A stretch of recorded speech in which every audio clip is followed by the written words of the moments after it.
All right, how's it going, everybody? We just hit three. Oh my gosh, I can't even believe I'm saying this. We hit 3,000 subscribers in less than a week. That means in January, this month alone, we have gained over 2,000 subscribers, and we are still climbing. I am so thankful to every single one of you. And I know during the live stream I said I was going to put out the podcast first, but this has to be first. Before I lose all the hype for this, I have to put this first episode out. And this is going to be a bit of a long one. So I hope you guys will enjoy. I hope you guys are ready because we're about to go in on what if the Crown Clown Mafia was in My Hero Academia. So I hope you guys are ready because this is going to be fun and this is going to be something different. So let me give you guys some backstory on how this is going to work. Basically, I'm putting myself and four other people into this story. There will be a sixth one at some point, so don't fear for that. But basically, everyone you see on this thumbnail is how it's going to go. So I'm going to go in order from the far left, which is the blonde-haired guys, all the way to the right, which would be the brown-haired guy all the way at the very end. To just give you their names real quick. So the blonde-haired guy is going to be called Alexandros Meister. He's half German, half Japanese. The one next to him with the blue hair that looks like Grim Jow, his name is going to be Razor Tiger Jack. So yes, there is that one. And my character, of course, the one that looks like Alan Walker, which is pretty much the design I went for. His name is Ryo Kyoraku. So yeah, I hope you guys will enjoy that. And the one next to him is Ikasi Himawari. So yeah, I'm just gonna call him Ikasi. And then we get all the way to the brown-haired kid. His name is Kaito Sato. So yes, those are the names that the characters will be going by at all times. However, we will only be using their first names. So Alexandro, we have Razor, we have Ryo, we have Ikasi, and then we have Kaito. So I hope you guys are ready because I'm going to go ahead and get into the backstory with my character. So with that, I hope you guys enjoy. If you are going to enjoy, I sincerely hope that you will like, comment, subscribe, enable all notifications, and let's jump right on into this right now. So my character, his backstory is a little bit different. He grew up with a poor mother and a poor father. He was literally in the poorest part of town, and they had to struggle every day just to survive. And it was very hard for him growing up. He didn't have a whole lot of friends due to his poor standing. And it took all the way until he was in elementary school to make his very first friend. And also having white hair at a young age really made people stand back from him because they thought he was a weirdo. But yeah, his parents weren't always around to care for him. And he swore that when he grew up, he would never be poor again. So that's kind of what he was trying to think about, how to make money. Because he hated being poor more than anything else in the world. It drove him insane. It made him mad. He just couldn't take it anymore.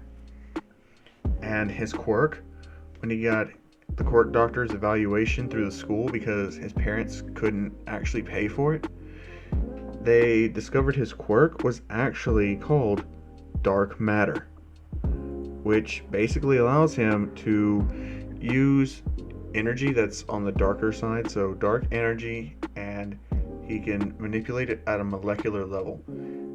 And he can create beams with it. He can put the energy into objects to force feed into the objects, or he could just create an object out of the energy, but nothing too big. And his drawback is the more he uses his quirk, the more pain he experiences on an atomic level inside of his own body. It's nothing that could eventually, cause him to start, keeling over from one attack. No, it's just like the more powerful of a blast he uses, the more pain he feels, which renders him unable to battle for a brief amount of time until he's able to get his pain back under control. So that is my character's weakness and my character's drawback. And basically my character, Ryo, he's pretty much a loner. He's very serious. He's book smart to a T. He goes and learns as much as he can in the school library after school. The teachers think he's just being super studious to have one thing under his belt at least, but he's actually just preparing for his future. Now, Ryo would actually go through most of elementary school until one day. One day he was walking into class. As when he walked in, he realized there was this new kid in school. And they noticed that he was different, and people were giving him a funny look just because he was foreign. He had long blonde hair, and he had this funny accent about him, as he would be the only one to ask this kid for his name, and the kid would tell him that his name is Alexandros Mistar. As, Bill would just say, I'm just going to call you Alex. Is that okay? And he says, can you just call me Alexandros? And Ryo was just like, sure, I guess, Alexandros. As Alexandros would tell him that he grew up normally. He doesn't really have that much of a troubled past. I mean, his father is Japanese and he has a German mother. And his father was actually stationed in Japan for work for a little bit now, so he got to move to Japan finally after being in Germany for so long. And they had to enroll him into a school. And he would actually tell them that he got his quirk back, and his quirk is called damage math. So he can actually add, multiply, divide, or subtract the amount of pain that a person feels, or he can absolutely just multiply it. However, no matter how much pain he puts a person under, they won't die. Since it's impossible for someone to die from pain, his quirk is extremely non-lethal but extremely versatile for quick interactions with people. So if someone is in a lot of pain, he can divide it to 0. If someone's in a lot of pain, he can either add it or multiply it times 1,000,000. So yeah, he says that he has to be really good at math to really use his quirk effectively. And he would say his actual quirk's extra ability is that he has an extremely durable body. He doesn't get hurt that easily. However, his drawback is that during the activation of his quirk, he has a constant feeling of unwellness. He doesn't really feel very well the whole time his quirk is activated. And his drawback for his extremely durable body is he's very, very scared of heights. His fear of heights actually is something that is super, limiting him. Because anything past a 5-story building really just freaks him out, and he doesn't really like it a whole lot. And he would actually just tell him that he's really just kind of lazy and he doesn't like to do a whole lot. As Ryo would say, that's interesting. about you be my friend? And Alexandros was like, sure, I don't mind. And they would actually become like the two lone wolves in class, and they actually would become great friends. As in middle school, that's when Rio gets his dream, and he excitedly goes to school the next day. His parents don't know why he's so happy all of a sudden. They just think it's because he's in middle school and he might make another friend or so. And actually, that's not the case. He just meets, Alexandros and tells him, hey, man, guess what? As Alexandros be, huh? What? You're awfully happy for some reason. What's the whole deal? And Rio would tell him, join a mafia with me. As Alexandros would be like, what? As Rio would tell him, let's make a mafia. I'll be the mob boss and you can be the underboss. Come on, it'll be great. With our quirks, who could stop us? As basically Alexandro says, that sounds like a lot of work. I don't know. As Rio would tell him, don't worry about it. Once we get older and we get stronger, me and you make the perfect team. All you have to do is, negate the side effect of my quirk and I can take care of everything for us. As basically Alexandros would be like, that's all I gotta do? As Alexandros says, yeah, until we get more members. And he says, okay, well, how big do you want us to get before you're satisfied? As Rio would think, he says, about 5 strong people. We're not just gonna let anybody join, but I mean, once we are up there, it should be fine to let a lot of other people join when we have 5 strong people overall, 4 underbosses, and 1 mob boss, me. As Alexandros be like, do I get paid well? As Rio would tell him, don't worry about your pay. I got you. Promise. So Alexandros would just be like, sure, why not? So every day after school, Alexandros would just be walking around with Rio as they looked for work, doing anything for either heroes or villains. And they wouldn't really get a whole lot for heroes or from people that were okay with the lighter side of the law, but they would actually get their first mission from some random villain who would actually just want a witness taken care of, dealt with. And keep in mind, these are middle school students. But Rio would say, alright, you ready? As he would actually go and buy with the last of his allowance, a pair of binoculars. As, basically, he's about ready to snipe. As he gets up there in an abandoned building and looks outside of the window.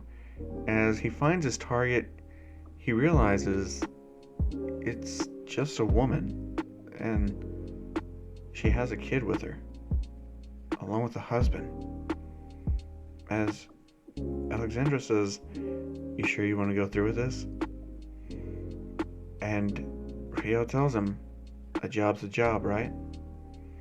As his hand is trembling. He doesn't want to, but he's flat broke. He's poor. And Alexandros tells him, remember your dream? And basically, Rio would reach into his pocket and remember, he's got no money left. He can't return the binoculars. He has to do this, or he has to accept being poor. And he would have to explain to his parents why he bought a pair of binoculars for all things. As he would likely get scolded. He remembers the last time he bought something that his parents didn't deem necessary with. He was beaten badly.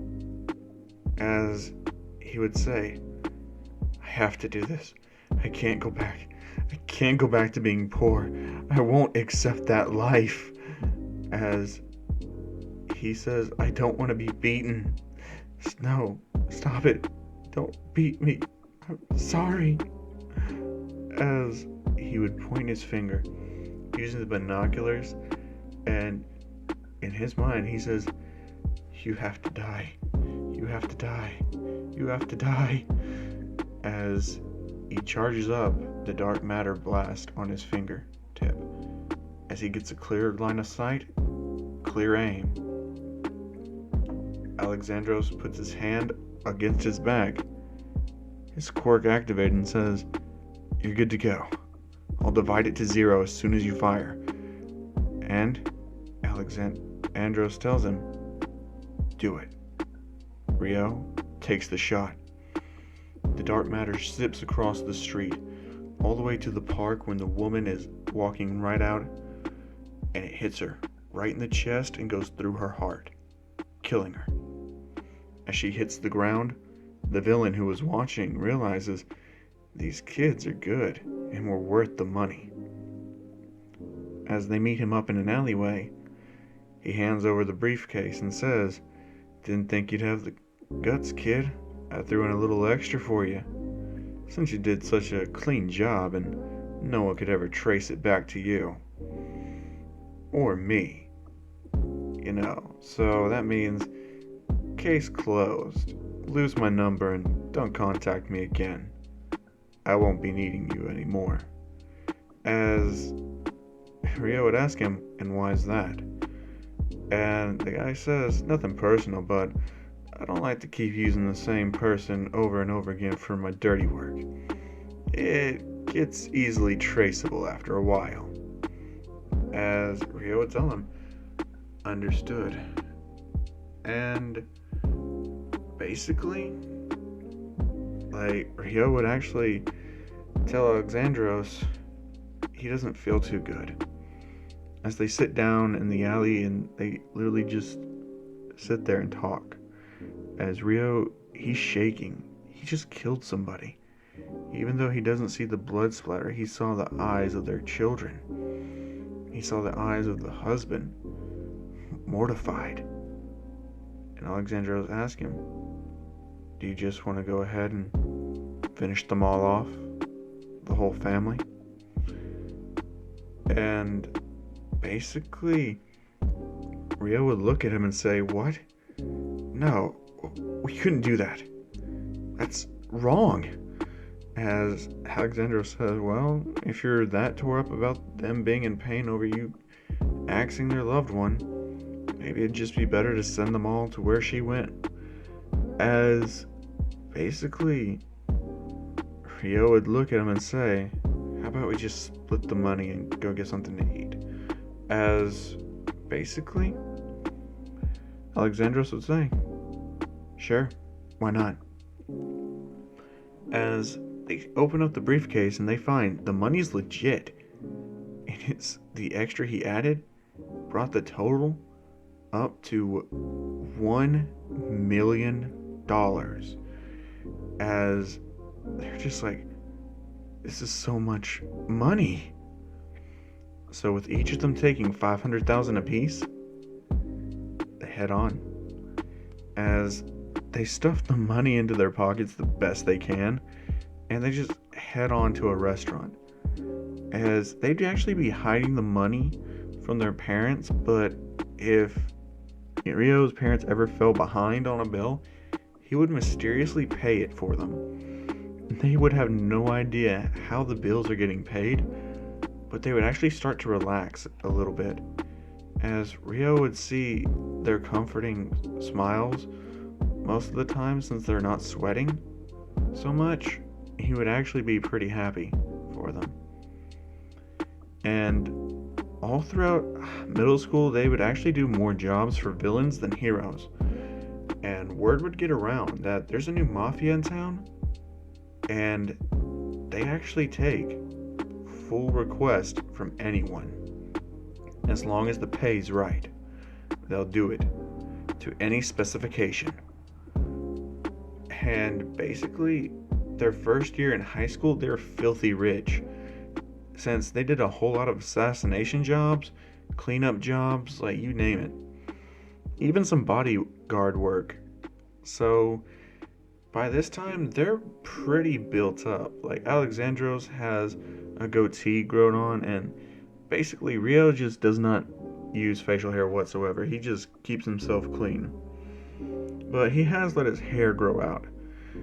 And basically, he starts just wearing a suit when he's not out in the field. Like, he's just wearing a suit around the town. His parents, they have no idea how he's able to afford all this, but he's gotten them out, and they're just wondering, how does he earn all this money? And Rio would just tell them, don't worry about it. It's fine. Trust me. As he would go out at night and do his work.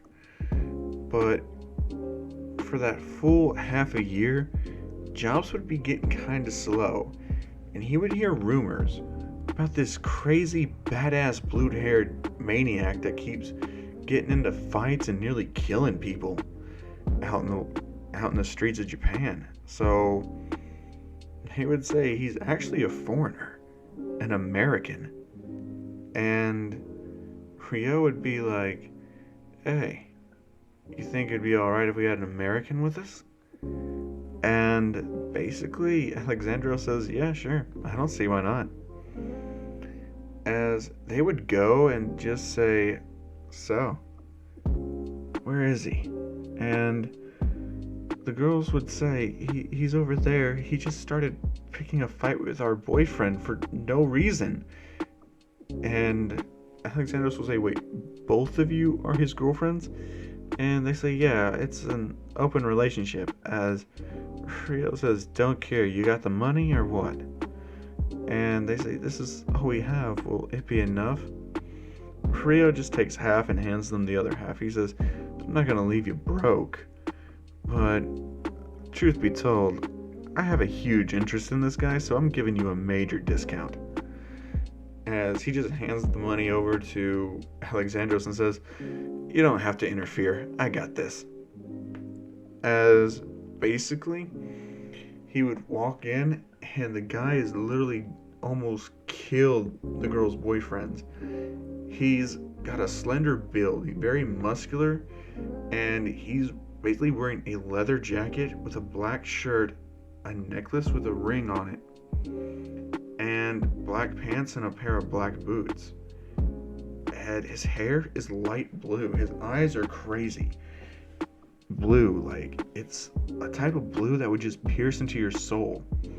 As Rio gets very excited, and he says, "So, you're the badass American tearing up the streets of Japan. Gotta say, I'm a big fan. In fact, I'm here to offer you something." As the dude would just say, "Yeah, what the fuck can you offer me, snot nose?" And basically, Rio would say, "Watch your fucking mouth, ingrate. I'm the fucking crown clown. You don't talk to me like that." As the man would say, "Oh, sounds like you got some balls on you."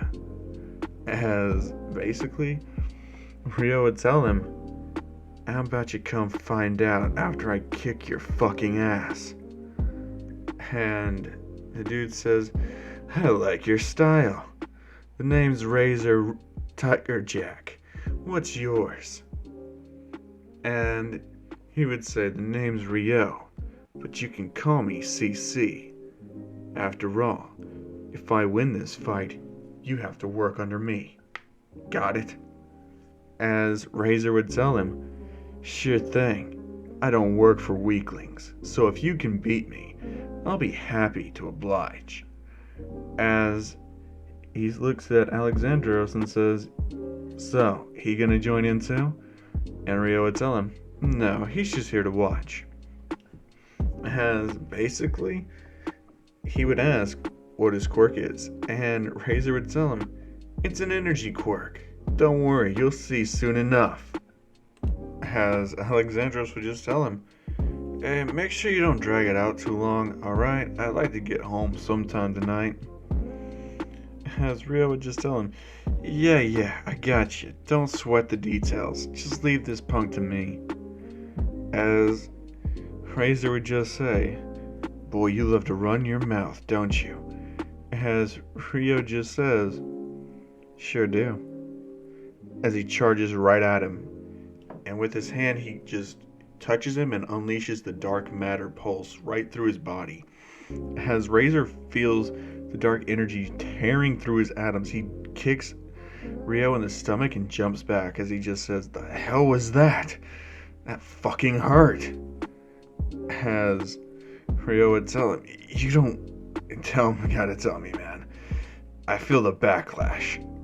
As basically, Razor says, "Are you fucking insane? Your quirk does that much damage to you and you still think you can beat me?" As Rio tells him, "Yeah, because it's nothing." As he gets right back up and just says, "Bring it on, Tiger Boy." As Razor just tells him, "You do not call me Tiger Boy." As he charges. And basically, Razor just goes berserk. He charges up an energy slash and just tries to slash at Rio. As Rio just like dodges it and kicks him straight, just like square in the fucking head. As Razor's just like, the fuck? As Razor's fighting style is very animalistic, it has a lot of openings. And with his money, all throughout middle school and all the way up to this point in high school, Rio's been training in martial arts. So he's actually got a pretty decent fighting style for when he's not using his quirk. As he grabs Razor's arm and throws him over his shoulder. As before Razor can get up, he hits him with another dark energy pulse, sending another pulse through his body and hurting him just even more. Since Razor can't even get a good hit in, it's getting pretty one-sided, but the damage is starting to pile up on Rio. He realizes he can only use his dark matter pulse one more time before he's the one that's going to be down for the count.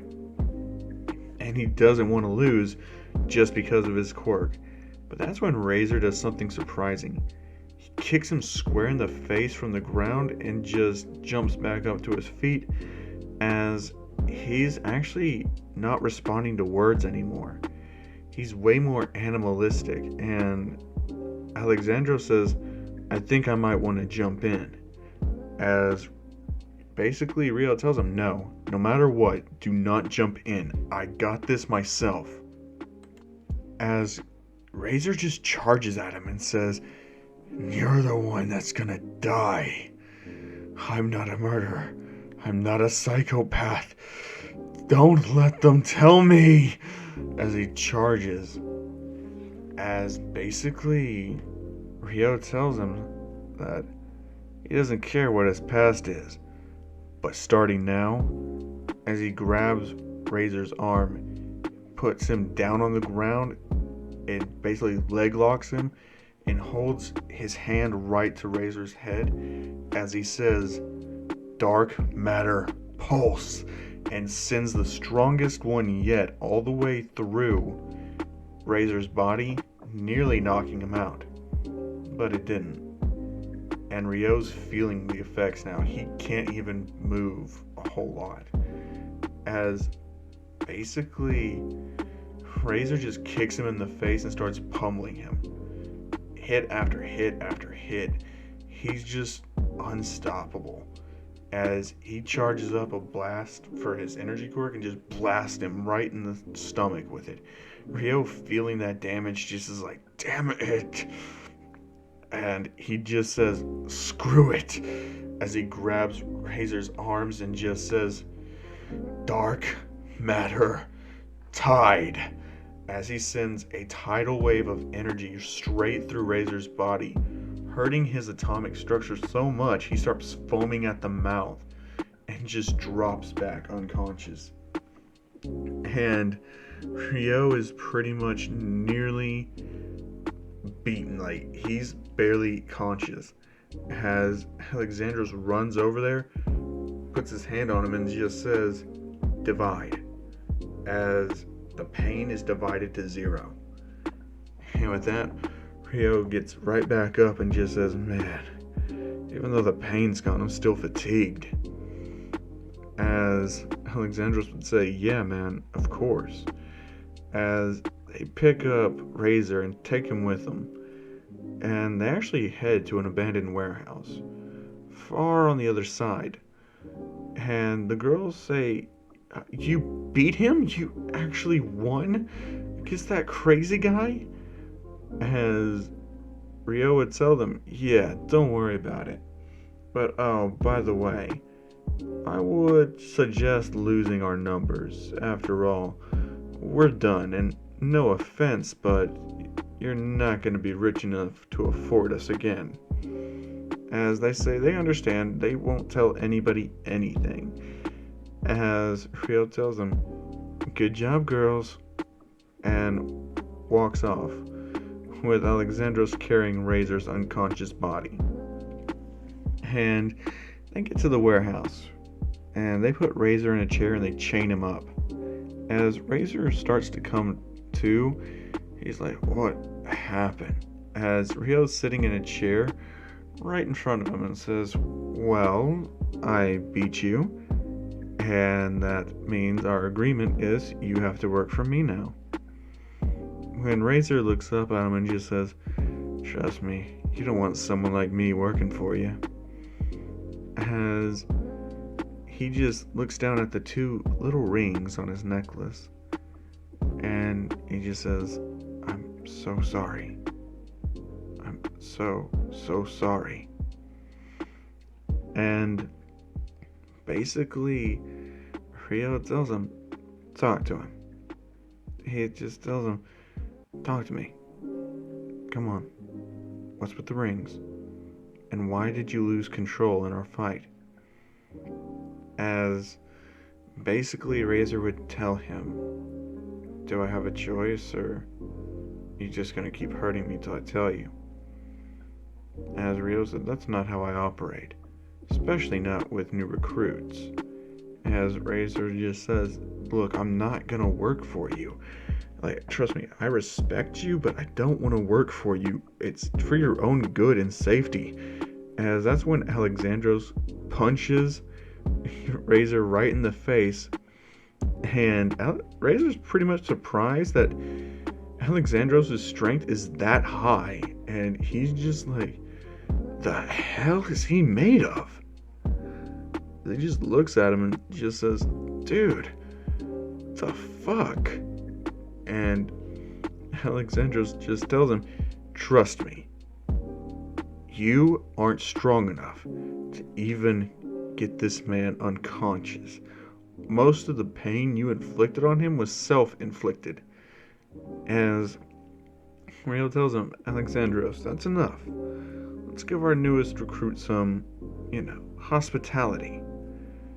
Can you get us some tea? I'm rather parched, and I would love to have a cup." As Alexandros just says, "Yeah, sure, but you owe me." As Rio tells him, Sure. You know I'm good for it." As Rio sits Razor back up and undoes the chains, as he says, "Well, since you're in control of yourself, I would assume that you would be able to conduct yourself in a gentleman fashion, correct?" As there's basically just some cups with some tea on it. Nothing fancy, like literally just like glass cups. As he's just like, "Thanks, Alexandros." As Alexandros pulls up a chair and says, "Sure, I'm having a cup too, though." As he pours himself some soda instead. And Rio says, "What happened to the tea?" And Alexandros says, "You know I hate that shit." And Razor just says, "Can I have some soda instead?" As Alexandros hands him the soda pitcher and says, "There you go. Serve yourself." As Razor says, "Sure." Now, Rio would say, "Razor, tell me your past, and in exchange, I'll tell you mine." And Razor's just like, "Trust me, it's pretty fucked up, and I don't like talking about it." And Rio tells him, "Not a request. That's an order from your new boss." As he looks and sees Rio's face is terrifying. The cold, emotionless stare, while the little creepy smile on his face, his hand positioned on his face to support it as he's leaning with his elbow on the table, and his other hand in his pocket. Completely defenseless, but just the sheer confidence of Ryo is enough to make Razor realize he'll do it again. Like, he will seriously destroy this guy again. But so he says, fine, I'll tell you, but then you're telling me everything about you. As Ryo says, of course, I like my people to be well informed about me. After all, you're the third member, and to be honest, there's only 3 members of us. As Razor's just like, what? And Ryo tells him, oh, don't worry, it's fine. As Razor says, fine. It's true, I am originally American, and I haven't lived the best life. He says that he was just a normal boy at first, just watching some anime. But he was a huge fan of the anime called Bleach, and his favorite character was actually Grimjow. And he had 2 little sisters. He was the oldest of the 3 siblings, and he would say that his little sisters were so precious to him. He loved them with the bottom of his heart. But on the dreadful day, July 11th, whenever he awakened his quirk, he lost control. There was something wrong with it. He just lost himself completely as soon as it activated, and it went out of control. It just killed his little sisters, the only things that were precious to him. His parents, when they saw what had happened, they called him a psychopathic murderer. They kicked him out of the house. He had nowhere to go. He was living on the streets of America for a while, in New York. And that's when the police picked him up, and they found out he had family in Japan that agreed to take him in. His aunt, she was a good woman, as she took him in but made it clear that he needed to learn control and couldn't be going all psychopathic, as he had a little cousin there, someone who's just about the age of his sisters when he lost them a few years ago. And his cousin's name? Eiji Kirishima, as he would spend a lot of quality time with Kirishima, and when Kirishima activated his quirk, he would realize that it's hardening. He would tell him about all the days he spent training his little cousin to hone his quirk and all of that, and at nights he can't sleep. The adrenaline, the feeling, the nightmares, they keep him up at night. Fighting's the only thing that calms him down. He can't stand it. None of it. It's driving him insane. He hasn't gotten any sleep in a long time. And the only time he does get any decent sleep is right after a good fight. Like, knocking him out, it really helped him sleep. So for that, he's thankful.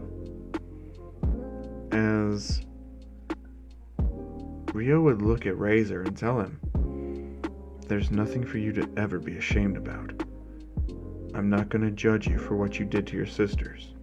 Moving forward, you will always have a place with me in the Clown Mafia. As Razor says, so, I'm Mafia now? As Ryo would tell him, yes, you're Mafia now. And I think you'll be the first capo. And Razor's just laughing and says, please, I'm the only other person in here. It's not like you got much to pick from. As Ryo would say, yeah, well, I'm hearing rumors about this other guy. He's supposedly crazy strong. He's 18 years old right now. I'd love to find him. And basically Razor would tell him, what? Okay. But who is the guy? And that's when Ryo would say, his name is Ikasi. He's apparently this super swordsman. He has a mutation type quirk. Don't know anything else about him though. That's all the info I've been able to buy about him. This dude, he doesn't have a lot of info out there. So if I can nab him, that's just one extra thing to the Mafia. So, how about it? Wanna help me get even bigger? Your pay will increase. The more money rolling in, the more I'll be able to support you guys. Help your boss, and I'll help you. But of course, I want to be friends as well. This won't just be a boss-employee relationship. You can count on me. Anything you need, I'm there for you. Constantly. You can trust me, Razor. As Razor tells him, you got some balls on you, accepting someone like me. But damn, you make a good point. I'm in. And they would actually spend the next few months actually just kind of training together, as Razor would be back in high school now, since he kind of dropped out for a little bit there, and he would actually be pretty okay. So with that, they would keep moving on, and one day it comes up where they're out in the nights, not really for a job, but they were going out to get some karaoke, maybe get a couple of bites to eat. Razor wants to go to an underground fight club, so they're weighing their options.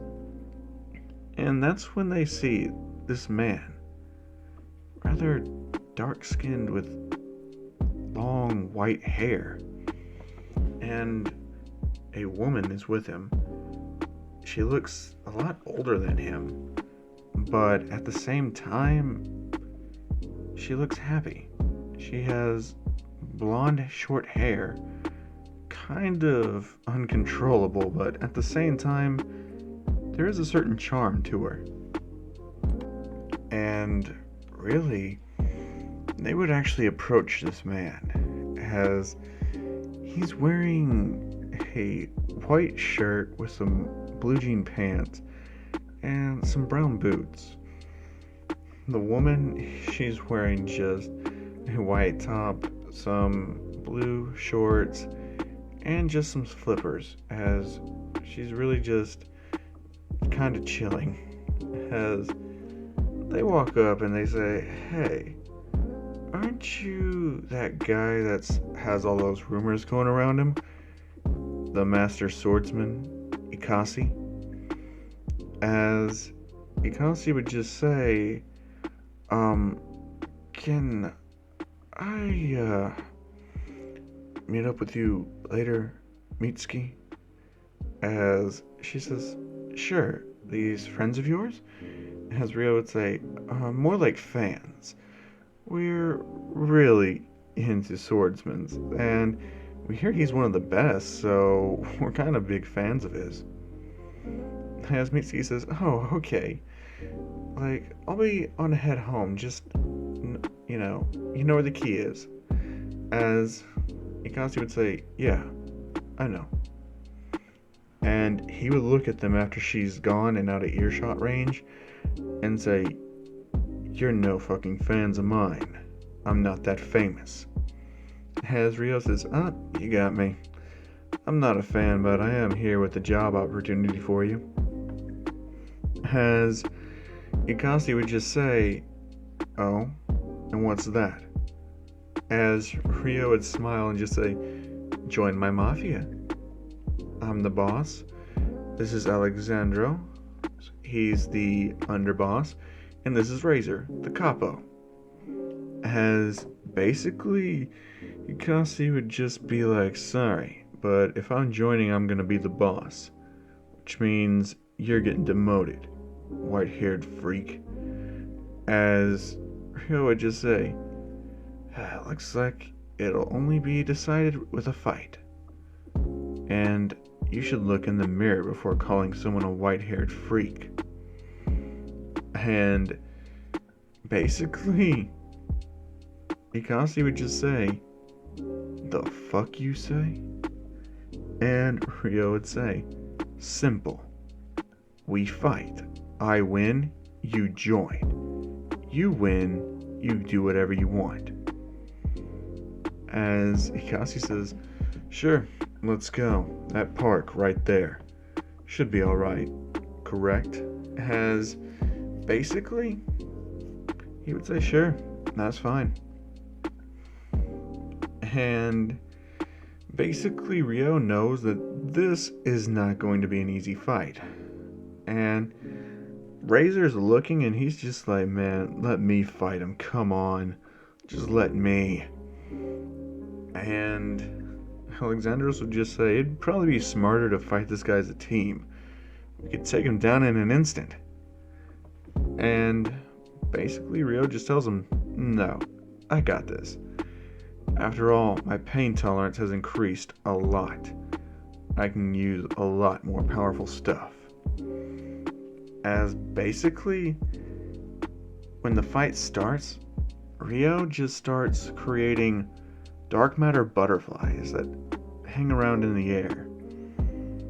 And they have their own sense of self. So if Ryo's ever in trouble, they can just fly, and when they hit the target, they blow up. Meaning they just send a current of dark matter energy straight through the target on contact. And they're just in the air flying around. As basically Ikasi just transforms into a dragon. Not a giant one, not a small one, just like a normal sized dragon, but it's still enough to wreck that whole park. As he charges right towards Ryo. Ryo just has his butterflies hit him all at once. The dark matter courses through him as he feels it tearing away at his atoms. As he just screams like, "Why? What is this?" As basically, Ryo just goes over there and grabs the shovel off Razor's back and basically infuses the shovel with his dark matter. As whenever Ikasi's down on the ground, he just hits him with the shovel over and over and over again. And every time he hits, it sends another wave of dark matter through him, just tearing his atoms apart. And he just keeps hitting him and hitting him. He's feeling the pain, Ryo is, and he realizes that he can't keep this up for much longer. So he holds the shovel to Ikasi's neck and says, "You can either join or you can die. Which one is it?" Ikasi says, "Fine. You win. I'll join." And Ryo says, "Excellent," as he puts the shovel down and sits down before he passes out due to pain. As Alexandros runs over there and just says, "Divide." And his pain's divided back to 0, and he's right back up saying, "Oh, alright, much better." As he touches Ikasi as well and just says, "Divide," as the pain is divided to 0. Ikasi says, "What type of quirk is that?" And basically, Ryo tells him, "My quirk allows me to manipulate the atoms and create dark matter energy around it. And I can also embed inanimate objects with said energy, or create small objects with that energy multiple times at once.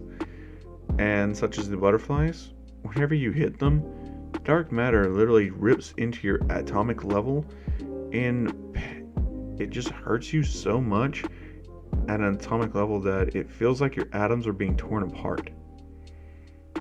And Kasi's just like, "The fuck is with you?"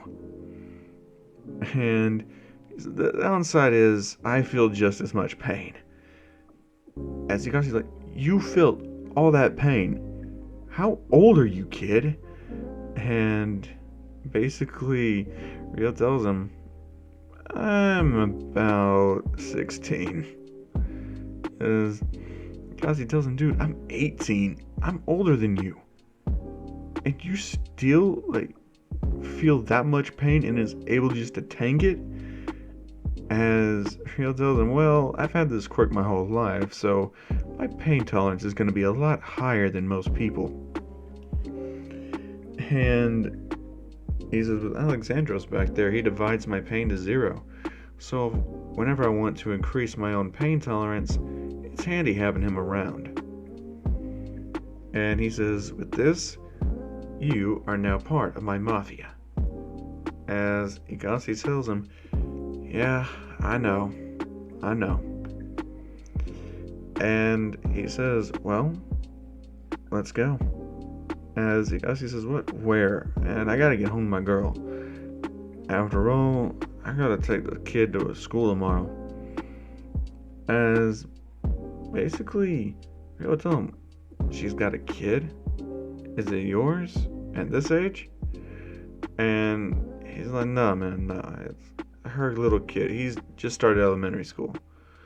His name's Bakugo Katsuki. Her name is Mitsuki Katsuki. I take the brat to school, then all throughout the day, I just dick her down. It's no big deal. It's really just a booty call type of thing. As Rio tells him, well, if you're going to be serious about her, you might as well just try to see the kid as your own. It'd go a long way, and you'd probably get a lot more out of her.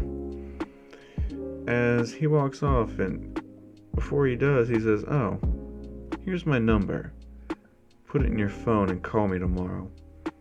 I want you to see just what I mean when I say we do business. As Ikasi would tell him, fine, whatever, boss. As he puts the card in his pants pocket and walks home to Mitsuki. And when Ikasi gets there to Mitsuki, he would actually just hug her and say, well, I actually started a spar with him and I got my ass kicked, so I'm gonna go take a shower and I'll probably hit the bed. She's just like, oh, you don't want to do it tonight? And he says, nah, I gotta take the son to, school tomorrow, right? As Mitsuki says, son, and basically that's when Ikasi says, yeah, we've been together for just about a year now, so I mean, it's about time I started looking at him as mine if I'm serious about you, which I am. And she says, I'm happy to hear that, but don't go speeding up on me just yet. As she gives him a kiss and just says, go ahead, wash up, I'll be in the bed waiting. And he says, alright. Now back over with, Rio and Alexandro and Razor. They actually decide to get something to eat. Celebrate Razor's victory. Well, not Razor's, Rio's victory. My bad. Get the names mixed up sometimes. But, oh well, we live with it. As he looks around, he's like, where's my shovel? And Razor's like, I left it in the park? Rio looks at him and smiles and says, go get my motherfucking shovel. As Razor's just like, alright, chill, I'll go get it after we get done eating. And that's when Rio puts his hand on Razor's shoulder and says, did I not tell your ass to go get my motherfucking shovel? As Razor just says, sure, I'll go get the shovel. No problem. Just keep my food warm, man. As Razor runs out of the restaurant and heads all the way back to the park, grabbing the shovel and running back. He gets there, but his food's not too warm anymore. As basically, he's like, man, I told you keep it warm. And Rio tells him, it's still somewhat warm. And that's when Razor asks, how come you and Alexandros never fight? As Rio would tell him, well, it'd actually be a pretty pointless fight, to be honest. And Razor would just say, "What? Why?" As Rio tells him, "Because if he gets one finger on me, I'm down. I'd be unconscious." As Razor's just like, "Wait, you could beat Rio? Alexandros, what the fuck, man?" As Rio tells him, all he needs is just one touch on you. However, if I kept my distance, even then I'd still lose. It's not really a whole deal about that. It's just my quirk's a bad matchup against his.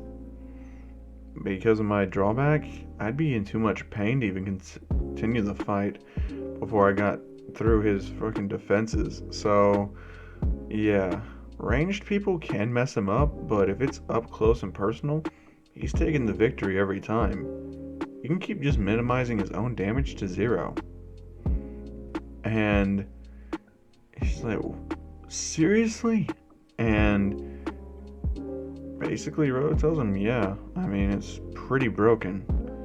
Although, if you get him sick enough, then, I mean, sure. But you'd have to outlast him in a stamina battle, which I could not do. So, yeah. And Razor's just like, that's insane. Why isn't he the boss? And that's when Alexandros tells him, I just choose not to be. To be honest, he's more suited to be the boss because I'm way too lazy for it. It was his idea, and on top of that, he's done the most for this Mafia stuff than anybody else I've ever known. As Razor would tell him, man, I know we've gone on a few jobs here and there, and we are making good money. I can't even spend all my money. As basically Rio tells him, don't spend all your money, save it, invest it, help us grow. You know what? If you got so much money lying around, why don't you take up black market dealings for us? As Razor would tell him, what? You want me to be in the black market? And basically Rio would tell him, yeah, hello, we get the warehouse stuff. We sell it on the black market at a higher cost, but immediately ready for pickup, we're gonna get money. And besides, if we keep hitting enough warehouses, we'll have enough money to actually buy that apartment building I've been looking at. As Alexander's like, wait, an apartment building? As Rio tells him, yep, it's all coming together. Just need 5 people to make it work. As he just tells him, okay, sure, but why 5 people? And that's when Rio tells him, well, I need one for a technical person to keep all our gear and stuff up to date. And that was Ikasi. I need someone who's good with math and who could easily infiltrate a place if I needed them to feed me information. That is you, Alexandros. And I need someone on the black market and who's absolutely batshit crazy. That's you, Razor. And the last person I need is someone who can hide in plain sight. Someone who's so good at hiding in plain sight that people don't know just how good they actually are. That's the person we need to find. Someone who could be a normal person, just an average Joe, but also be so gosh damn good they could bring in more money than we could ever know what to do with. And basically, they say, with that basis down, we'd have a foundation for a very solid Mafia. And he says, as soon as we graduate, there's nothing that's gonna hold us back.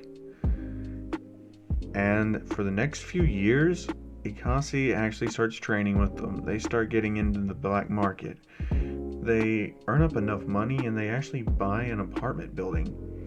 they tear down all the walls throughout the floor. So the first floor on this 5-story apartment building, the first floor is a workout room. The second floor is basically where everybody does their laundry, their ironing, their straightening. It's pretty much just like a room that you use for, cleaning stuff. The third floor is a lounge area, and it's basically where everyone can relax and just chill out at. The fourth floor is a kitchen, and it's a very big kitchen. And on the top floor, that's where everyone's rooms are. They have 5 rooms, but only 4 people currently staying in them.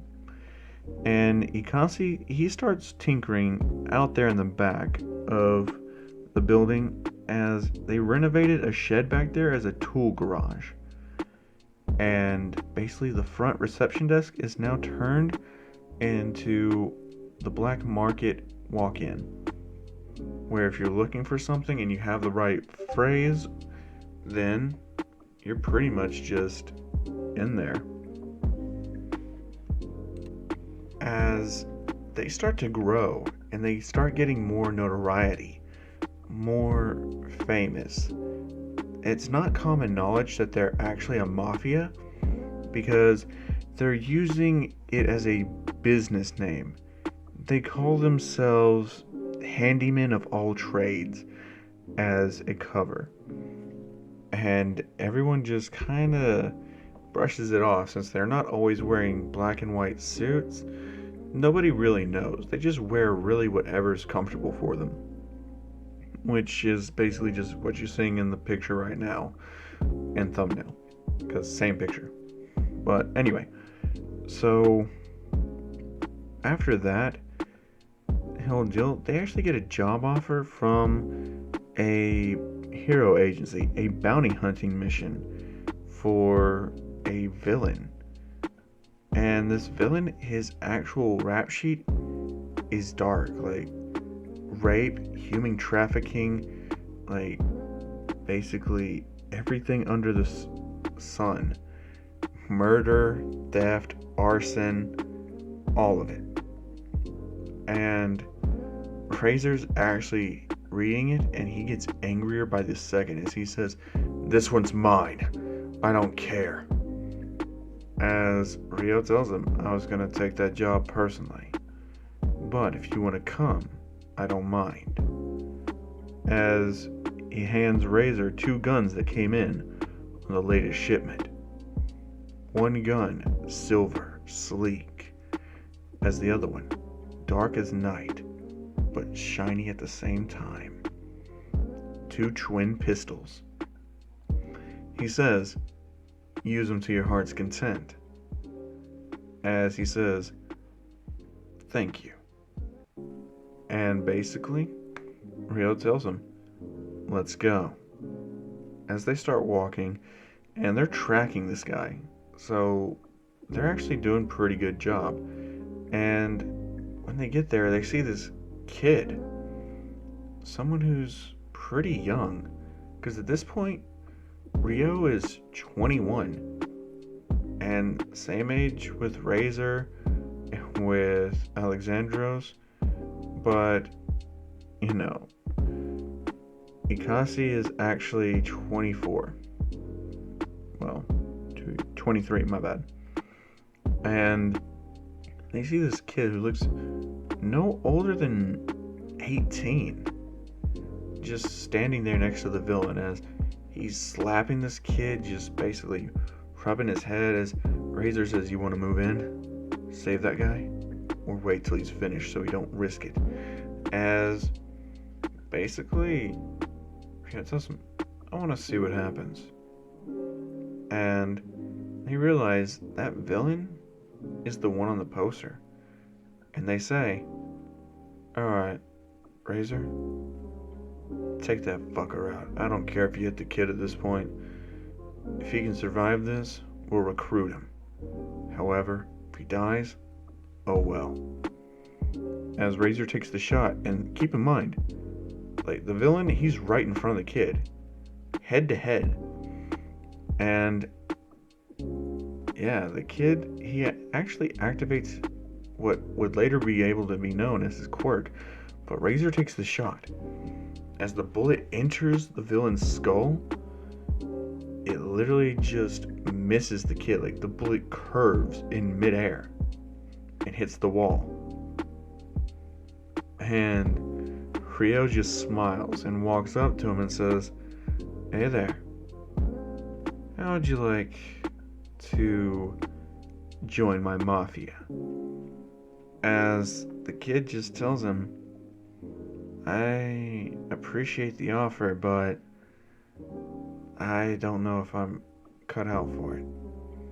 As Rio tells him, "Well, first, tell me your name." As Razor's pretty much just drawing out the body bag and putting the villain inside of it. And basically, the kid tells him, "My name's Kaito. Nice to meet you."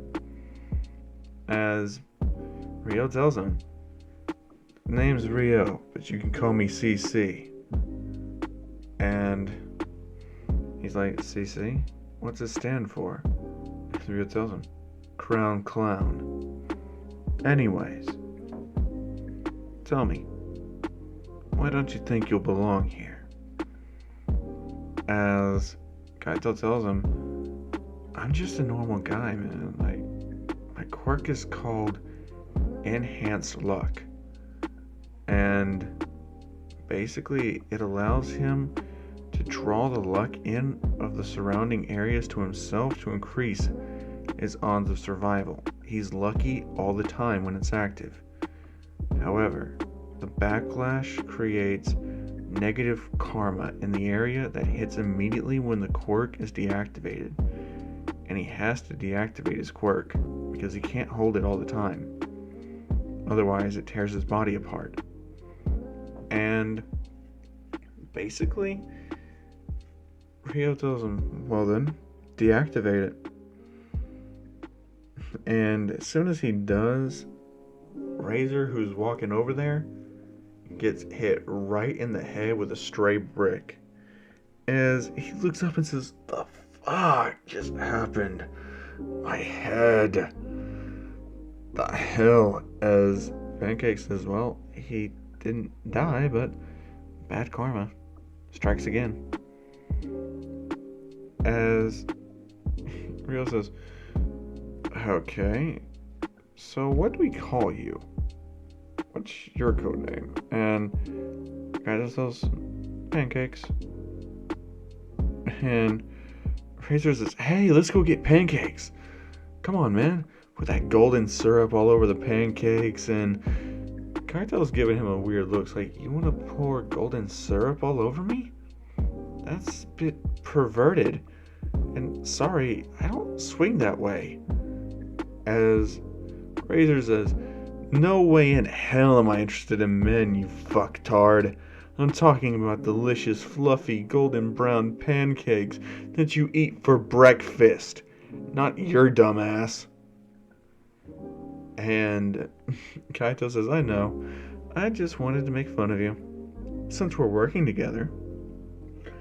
And basically, they just look at each other. And Rio tells him, "Oh, this kid's gonna be a fucking blast to work with." He says, "Alright, come on, Pancakes." As, he tells Razor to take the body to the agency and make sure you collect the reward in full. Don't let them skip out on a penny. As Razor tells him, "Yeah, I gotcha." As they walk back to the base, and basically Pancake's just like, "So, where's my room?" As they walk to the elevator and they go up, he walks Pancakes to an empty room. As he tells him, "You can take this room. It's not much to it, but you can add whatever you want to it. And you don't pay rent. Instead, I want you to tell me more about your quirk. And more about you. So, once you get settled in, come on down to the 3rd floor, where the lounge is. I'll be waiting." And basically, Pancakes just throws his bag in there and says, "Alright, let's go." As Rio tells him, "Alright then." They get down to the lounge, and basically Rio fixes them cups of coffee. As they sit down and they look at each other. And Pancakes tells him that his backstory is kind of rough. As he says, "Well, I knew someone who had a even worse backstory than probably yours, but tell me yours first and I'll go ahead and tell you later." As Pancake says, "Okay." He had a relatively happy life, and his whole thing is he was considered quirkless. When they went to the quirk doctor, they said he had a low possibility of ever developing a quirk. And his parents were okay with that. He was okay with that. But a month later, when they decided to go on a vacation, they were actually just saying that he could feel something. He felt bad. His parents just told him he had a upset stomach. Nothing to worry about. As soon as they looked back in front of them, they got into a wreck. His quirk allowed him to survive, but his parents did not. They died. And after that, he had nowhere to go. He was living on the streets. He didn't have nowhere to go until just an orphanage took him in. And this year they kicked him out because nobody wanted him. And he attempted to commit suicide a few times, but at the end of the day, he couldn't. His own personal bad karma is to survive. However, everyone else around him gets hurt. His survivor's guilt is eating him alive. He doesn't know if he can take it. And that's when Rio puts his hand on his shoulder and tells him, "Don't worry. You're with us now. We're your family. When I welcome you into my Mafia, I expect you to do jobs, yes. But we're family here. This is a place where you can belong. I won't let anyone abandon you again. I promise you." As Pancakes looks at him and says, "What type of jobs do you want me to do?" And basically, Rio gets a big smile on his face and says, "You're gonna be our bread maker." As Pancakes just looks at him and says, "What do you mean?" As Rio tells him, "You're gonna hit every single casino, use your quirk, and bleed them dry. And since you don't have a quirk, well, you do. But I can easily have some papers forged for you that says you're quirkless. So people just think you're pretty lucky." Which, I mean, not wrong. But at the same time, you do this for us, you can live whatever life you want. I'm pretty chill about that. As Pancakes just says, "That sounds like an easy enough job." As he tells him, "But oh, right, that other person's backstory. Intikasi. As soon as he was born, he really just had nowhere to go. Parents didn't want him, abandoned him. He was out on the streets, going from place to place, just living in an alleyway until a nice man actually picked him up off the streets and brought him to his home. He taught him the way of the sword, and Ikasi became very talented in swordsmanship, even surpassing his master. And when Ikasi turned 18, his master died of an illness. It turned out to be cancer. once again, he was back on the streets of Japan, looking for anywhere for his sword to belong. He found a woman. And yes, I know this is an inconsistency, but I'm rectifying it right here and now. Bakugo was not in elementary school, my bad, middle school. So yes, Bakugo's in middle school. So, yeah. And basically, this woman had a kid who rather unruly. His dad left him at quite an early age when he was born, actually. The woman's name is Mitsuki. She was a single mother for a long time. 10 years to be in fact. And that's when Ikasi came in and she fell for him, and he was only thinking about using her, but something about her just kept him coming back. Whether it be her attitude or everything like that, she just kept attracting him. And she shaped him. Over the years that they've been together now, Ikasi is a real man. His stepson is, well, soon to be stepson. We're gonna throw him a wedding here in a few days. You're invited, of course, because we're going to be suspending all jobs starting tomorrow forward until after his wedding. So, I hope you're ready for a big fancy wedding. As Pancake says, yeah, that sounds pretty cool. And then he would ask how he met everybody else, as Ryo would tell him all their history, as Pancakes would say, wow, we got a lot of diverse people here, and you're the one that pulled them all together. That's very impressive, if I'm being honest. As Ryo would tell him, don't worry about it. The crown clown's got his way with people. As by that time, Razor's come in with the paycheck, as he says, alright boss, here's the money. As he puts the briefcase on the table and opens it, Ryo counts it, every last penny. And he tells him, it's all here. Like I said, you keep the 70%, I'll take the overall 30. As he takes out the 30%, and Razor says, alright, what should I do with this 70%? And, basically, Ryo tells him, you keep 50 and you put 20 into the black market. That's the deal. As basically, he tells him, yeah, I know.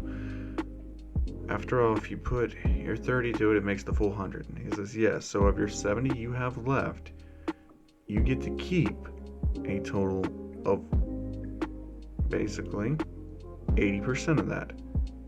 And you're putting 20% of that into the black market. I mean, after all, Ikasi's the main breadwinner, but Pancakes is soon to step it up. As Pancake says, I look forward to doing business with you guys. And, Razor tells him, so, I got something to ask you. What the hell is your quirk? As Pancakes explains it to him, and Razor says, so that brick that hit me in the fucking head was because of you? As Pancake says, yeah, sorry. And Razor goes to fucking punch him in the head, but he ends up slipping over his own 2 feet and headbutts right through the table and spilling Crown's coffee all on himself. And he says, yeah, I used my luck and then released it. The karma seems to have gone to you. As Crown just looks at Razor and says, you just spilled my coffee, broke my table. You're paying for all of it and you're getting me a new cup of coffee. And that's coming out of your cut that's not going into the black market. And don't forget, the table cost $30,000. As, Ryo walks right off. Razor just looks at Pancakes and says, "Look what you just fucking did. Now I gotta pay $30,000 to get a new fucking table." God, I swear we better not be working together. As Pancake tells him what his job is gonna be, and Razor says, "Good. I don't want you around me for long." As basically, he just chills.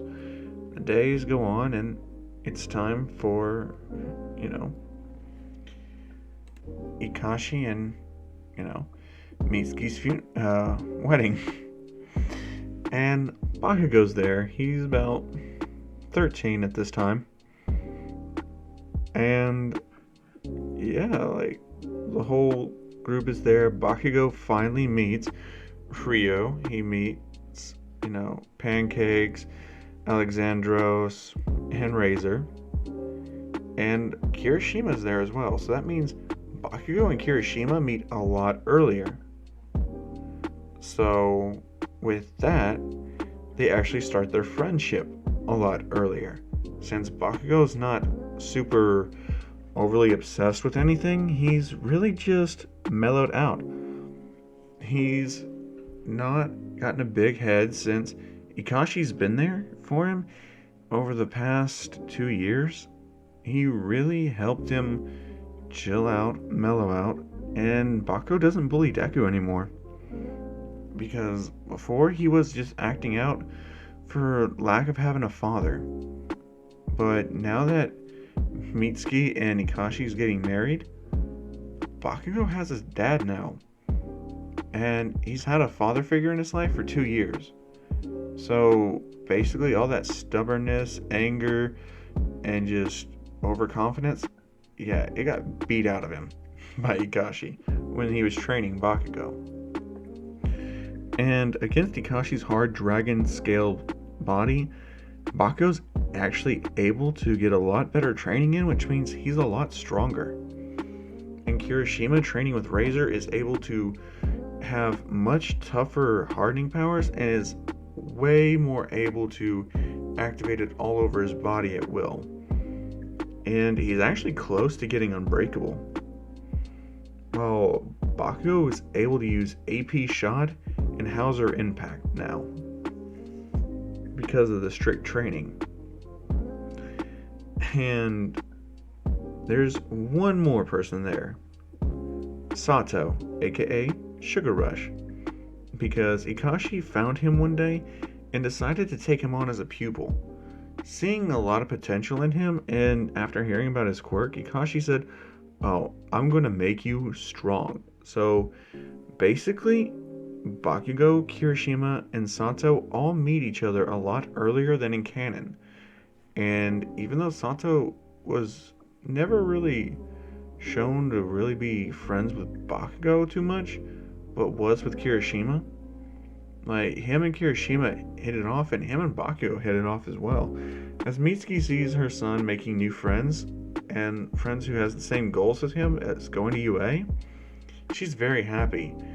This is turning out to be the best day of her life. As the music starts and Mitsuki's walking down the aisle, as Ikashi's best man is Rio. As he puts his hand on Ikashi's shoulder and just tells him, "You did good, man. You earned this. Way to step up and be a man."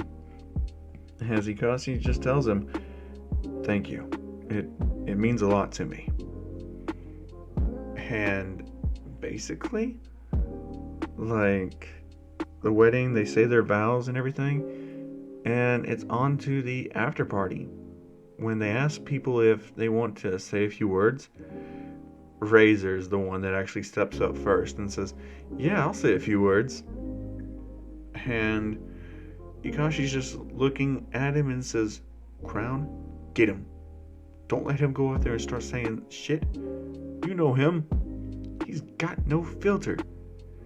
As Rio just tells him, "Just let's hear him out first. If he starts saying anything inappropriate, I got a butterfly ready to knock him out." As Ikashi says, "Bet."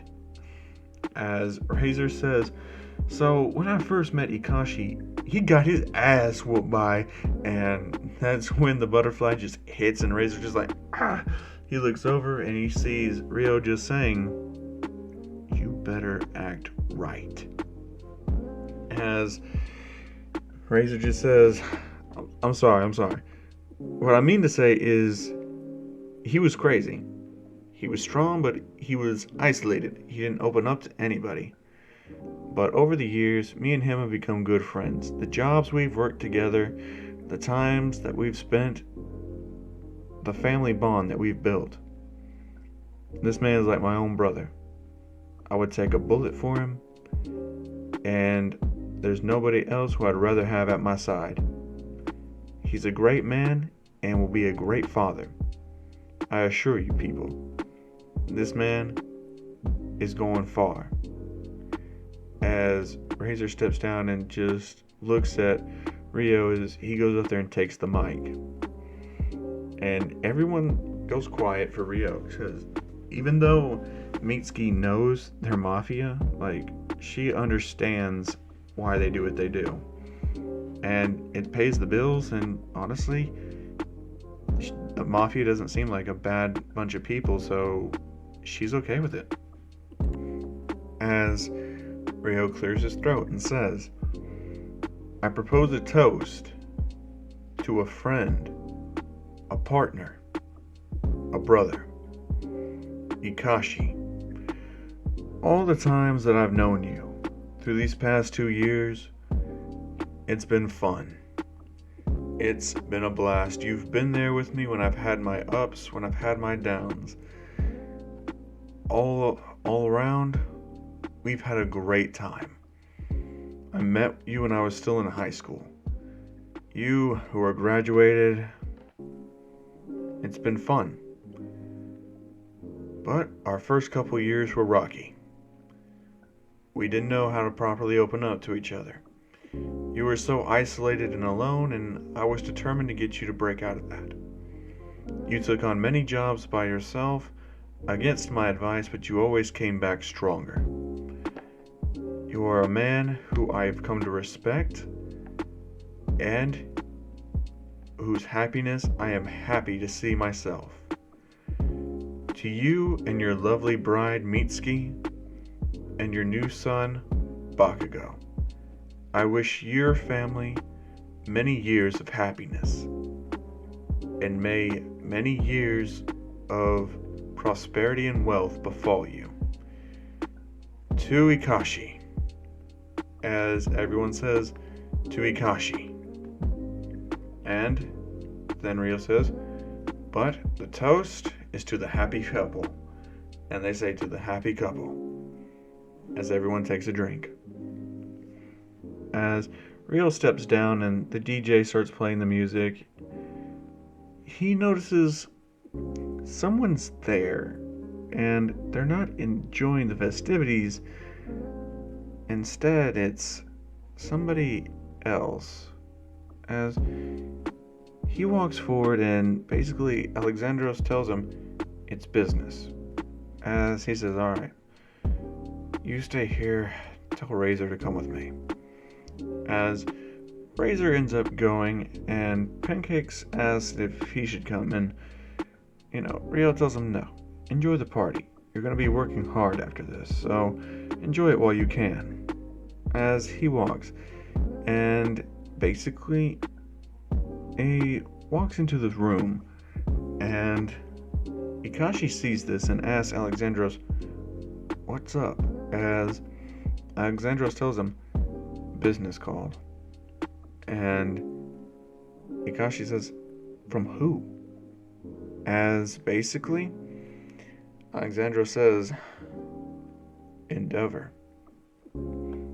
As basically Ryo and Razor walk into the room, and before they sit down, they see Endeavor, and Ryo tells Razor, "Be ready just in case, but let's not try to make anything happen. Got it?" As basically Razor says, "Got it. I'll stay ready." I'm strapped up still, so I'm good in case we need it. As Rio tells him, good. You know the signal. As they walked in, and basically Razor stands behind Rio as he sits down. And he says, Endeavor, what can I do for you? As Endeavor says, I'm not here as Endeavor. I'm here as Angie Todoroki. I hear you have a strong quirk. I'm interested to know more about it. And Rio tells him, well, for that, it would kind of cost you. So, tell me, why do you want to know about my quirk? After all, you're a pro hero. I'm just a businessman. What could you possibly want from me? As Endeavor says, I know what you actually are. That formation you're in right now, that says something entirely different. You're Mafia. As Razor goes to reach for his gun, and Rio tells him, oh, stand back. Stand back. As Razor says, okay. And Rio says, for the sake of argument, let's say that I was. What would you do about it? And what would you do if I told you I had people from the Hero Agency in my pocket? If I had cops, lawyers, judges, the whole 9 yards, all in my pocket. What would you do then? And what if I told you I had snipers watching this entire building to make sure that no one ruined my friend's wedding? What would you do then, Endeavor? After all, I'm a patient man, but even the patient men have their limits.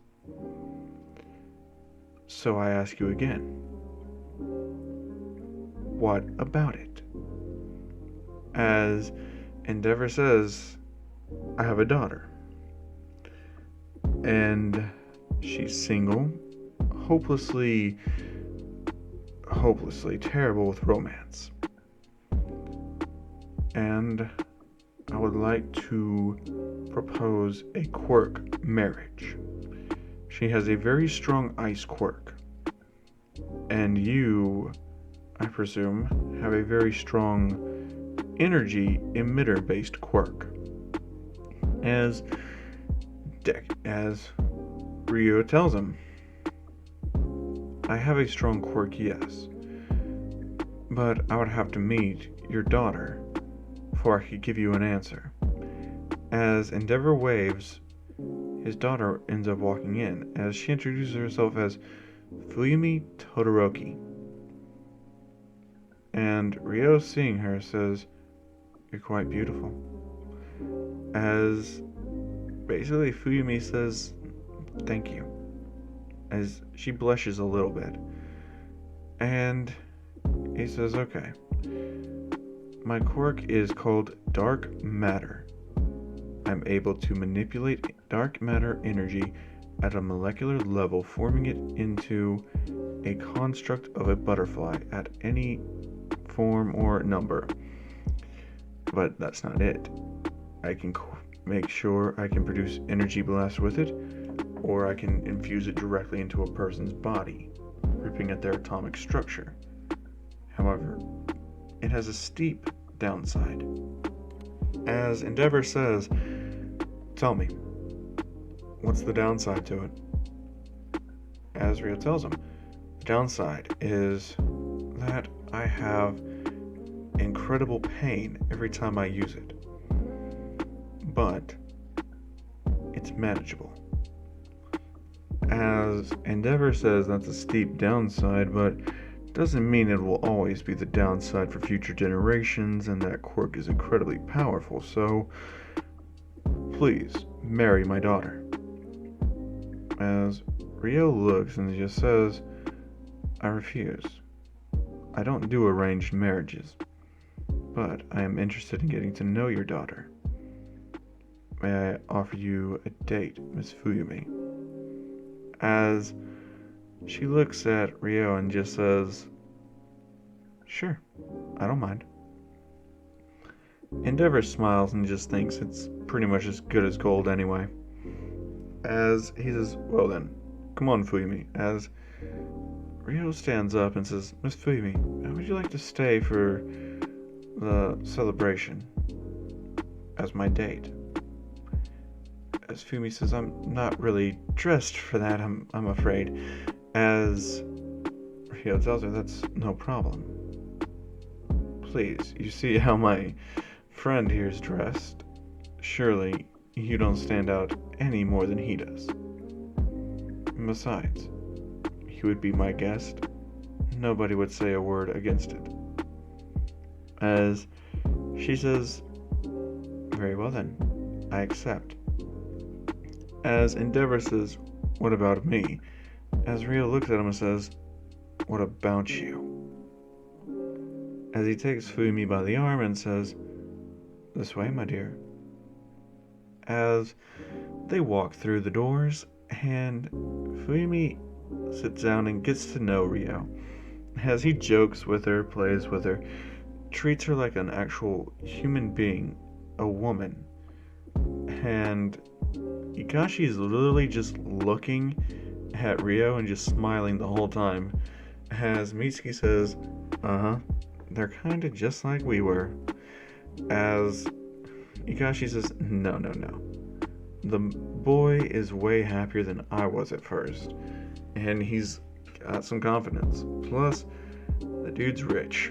He takes 30% off the top of everything that we bring in. And we bring in a lot. On top of that, we have to split our money again to make sure we cover the cost of everything that goes into it. So, to be honest, I'm really only getting 50% of the total profit.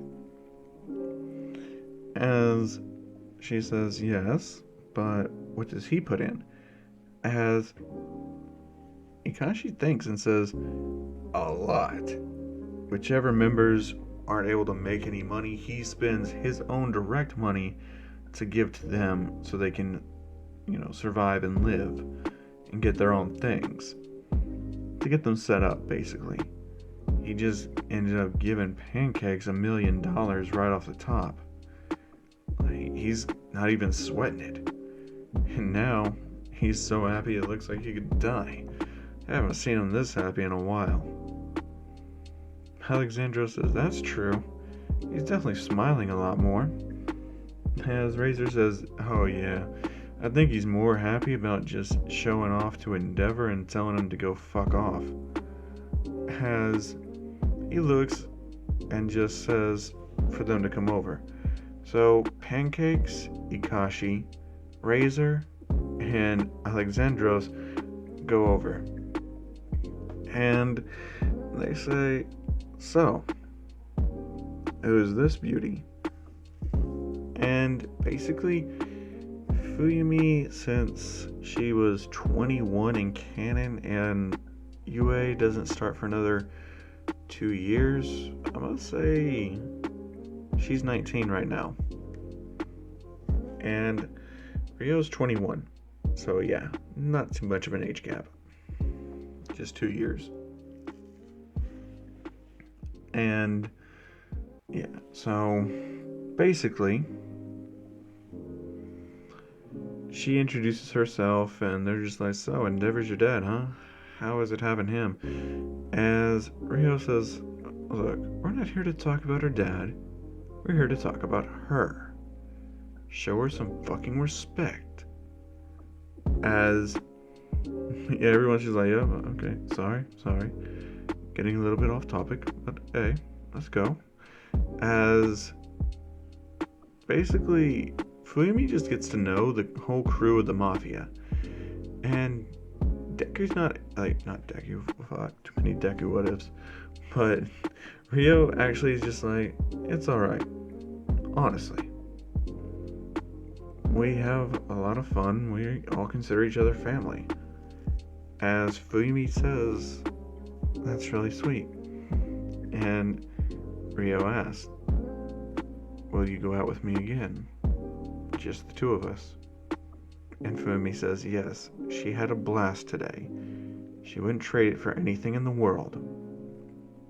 As Ryo just looks at her and says, I'll walk you home. And she says, that'll be a long walk. And Ryo says, I got plenty of time. So they walk to the station and Ryo rides with her, and basically they just get to know each other a lot more. And she starts bringing up her little brother, which is Shoto, and explaining about how much of a hard time he's had. And Ryo says, why don't you introduce him to me? Maybe I can help him. After all, most of my subordinates have had a troubled past. I know how to handle it. As basically, she agrees.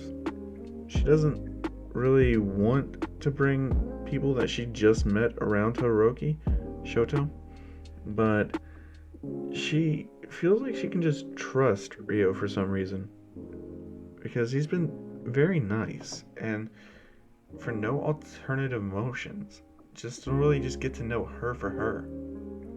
And every single question she's ever asked him has always been answered truthfully and honestly. So, Todoroki gets home a little bit later, and Endeavor's not home at all. But Natsuo is, so Ryo actually gets to know Natsuo, and he can kind of just get the gist of what Endeavor's like just off of Natsuo alone. And Fumi starts giving off that same vibe whenever they start talking about it. And that's when Shoto gets home and sees Ryo for the first time. As he looks at Ryo and just says, who are you? And Fumi says, this is a guy that I'm dating. And basically Shoto's just like, wait, you're dating this guy? As Ryo walks over and says, that's a nasty burn. Are you okay? As Todoroki's just like, what is it to you? As Ryo just looks at him and says, I know what it's like to be hurt. And I know what it's like for parents to make mistakes. But trust me, I'm here to help you. Because I care about your sister, and I want to learn your situation. I've dealt with a lot of people who's had a hard life. I could help you, if you'll let me. You don't have to let me right away. All I'm asking is that you just give me a chance. As Todoroki says he'll think about it, he needs to talk to his sister about him. As basically, Ryo just flat out tells him he's Mafia. And Todoroki gets super standoffish and is about to use his ice. And that's when Ryo just says, if you're gonna use your quirk on me, go ahead. I won't stop you. As Todoroki's confused, and he's like, what? Surely your quirk is able to be absorbing ice or something, right? And he says, nope, dead wrong. I'll tell you, in fact, my quirk is called dark matter. As he explains the principles of his quirk to Todoroki. And Todoroki realizes why he's so confident. He has a super powerful quirk, but the backlash is super bad.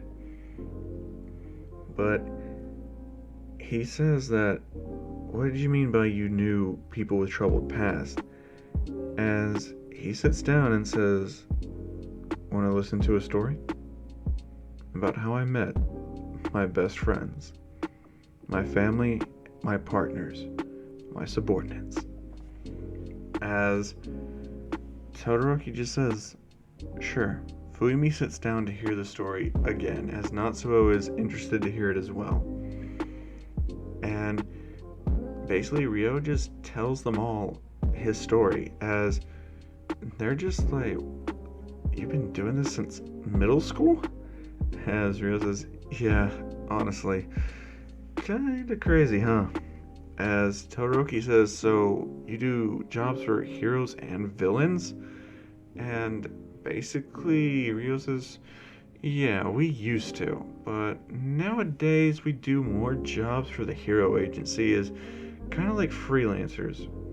We've gotten hero licenses because of that as well. Although, just call me Crown Clown, or CC for short. As Fuyumi says, that's amazing. They pay you too? And, he says, yes, of course. For every job, there's a standard fee that applies. As Todoroki asks, how much would it cost to out my old man and have proof to find some? Anything, please. As he looks at Todoroki and says, who hurt you? And Todoroki says, I can't tell you that yet. And Ryo says, well, I'll wait for this request until you can. But until then, at least, let me train you. As Todoroki says, you sure? And Ryo just smiles at him and says, I'm positive. Trust me here. As Todoroki just says, okay. So, with that, Ryo gets up and says, I'm sorry to cut this short, but I really need to be getting back. As he looks at his phone and shows all the messages he's been getting. As he opens up one from Razor, and it's basically saying, did you wear your armor? And Ryo just gets this disgusted look on his face, just like, this motherfucker really trying to be funny, huh? But just after that, he gets a phone call. And he answers it. It's from the police. Yeah, this is Crown Clown. What's the situation? As the police chief tells him that his parents have been found murdered. There's not much left of them. In fact, it was a brutal scene. As he gets that call and he says, I'll be right there. As he rushes out, as Fumi says, what's wrong? He doesn't answer. He just runs out as she's turns on the news and sees the news story of the police scene as she's in utter horror. He's calling up the Clown Mafia and says, meet me at my parents' house. This is an emergency. Now.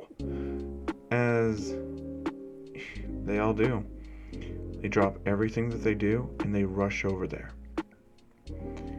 And as soon as they're there, Ryo tells them, look, I don't care what it takes. We're finding the piece of shit that did this and we kill them on sight. Got it?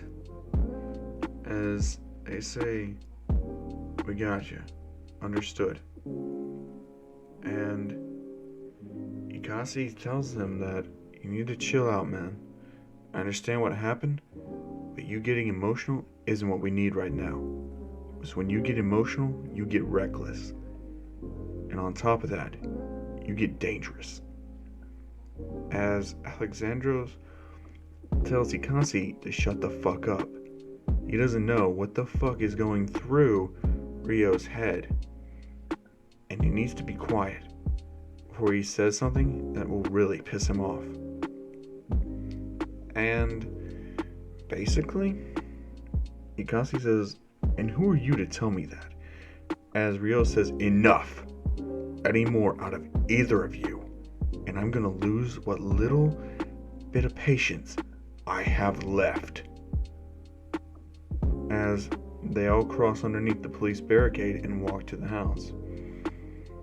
And the police, seeing them on the scene, turn off all of the media's cameras and tell them to get lost. They're done covering this. With the police chief there, he says, "Clown, this way." As basically, he walks through there, seeing all the memories that he's had after setting his family up with this big new house. It's horrible, absolutely terrible to see this happen. And he goes through all the pictures and he notices all the gold's gone, their money, everything he worked so hard to give his family is gone. And his parents' corpses, they're burned so badly it's hard to even make out if it's them or not. But he sees a tattoo that his mother had. It was a dragon. He can barely make it out, but he's able to identify the bodies as his parents. And basically, he tells them that if they have any information on who did this, they send it to him. He's handling this. They're finding out who did it, and he's going to find out where to send the body. As the police officers all say, "Yes, sir." And with that, they head back. And a couple years go by. Nothing changes. There's no new indications. I mean, the Mafia is a lot richer now, as Pancakes really paid off going to every casino in Japan and emptying it out. As he started going international, going to different casinos all over the country, emptying them out of their money. He hasn't gone to every single one, but he's getting there slowly. Meanwhile, Ikasi is their number one assassin, bringing in more assassination contracts than anyone else. Razor, he's actually getting a lot closer and closer to setting up the black market to where it's full time. It can run automatically by itself without nobody there. As for Alexandros, he is honestly about to take open a position for an assistant at UA High School for Recovery Girl. Since he's studied medicals and knows his quirk as being the best case for undoing pain, he's actually going to be their field medic for when they go on trips and all that. As he's pretty excited to start doing that. However, Rio, he's taken a turn for the more colder side. Not completely, but his parents' murder being unsolved and the asshole that iced them not brought to justice, he's pretty pissed off about that. As he goes over there and honestly puts a tracker on Alexandros, and he basically tells him, "Look, I need you to legitimately keep me informed. This is a communicator, and it also works as a tracker. It'll show me your exact position, everything. So, you're going to tell me what they're planning, everything. Got it? X times?" As Alexander says, "You haven't called me that in a while. But since I'll be a UA, I decided to take up a new name." As Rio says, "What is it?" He says, "Damage Calculator." As Basically, Rio just says, it's a funny name, but it'll work. Oh, try to help any of the students there you can. Especially keep an eye on Todoroki, Kirishima, and Bakugo. Those three above all else. After all, they're connected to us. But if we ever lose communication with you, that tracker signal is ever lost, wherever your last position is, that's where we're going, and we'll find you. As he says, sure thing, Crown. As Rio tells him, you never call me that. It's Rio. That's what only you get to call me. As Alexandro says, sure. Anyway, let's get going. And that leads to the 10-month time skip. So, with that, I'm going to end it off here. So, I hope you guys enjoyed this video, and if you did, I would appreciate it if you left a like, comment, subscribe. As always, I've been the Crown Clown, and I will see all of you people again in the next one. Peace.